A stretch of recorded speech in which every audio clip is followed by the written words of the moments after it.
මම මේ හිටියට සැරයි හරිද? ඔන්න දැන් මම කියලා තමයි පන්තිය පටන් ගන්න තේරුණාද? සඳුන් අඩෝ මේ මං සිරාවට කියන්නේ දෙවගණක් වගේ නේ බං. අපිට කලින් ටීචර්ස්ලා එක එකක් මේව සෙට් උන්නේ නැහැ නේ බං. අඩෝ මට නම් දවසක් උනත් බලන් ඉන්න පුළුවන් බං සිරාවට. මොකද උතන?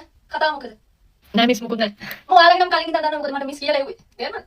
හරි පුතේ ඊළඟට අපි ලියන්න මිස් කලින් ගන්නේ මොන ඉස්කෝලේද මිස්? ඇයි දැන්? මම කලින් ගන්නේ පන්නල ජාතික පාසලට. තව ප්‍රශ්න තියෙනවද? එතකොට මිස්ගේ වයස? ආ ප්‍රශ්න ඔයාලා මගෙන් අහන්නේ. වයස පුතේ 28යි. 28යි කියන්නේ බං ආදරේට වයස් ભેදයක් නැහැ නේ බං. මොකද්ද? මට ඇහුණා. ඕවා තියාගන්න එපා. ගුටි දෙන්නේ. මිස් ඇවිල්ලා ගන්නන්නකො. ඇයි ඒ මම කරන්නේ? ඔයාලා තේරුම් නැති දෙයක් තියෙනවනේ ස්ටාෆ් රූම් එකට ඇවිල්ලා මගෙන් ඕන වෙලාවක අහන්න. හරිද? හැමතිස්සෙම එන්නද?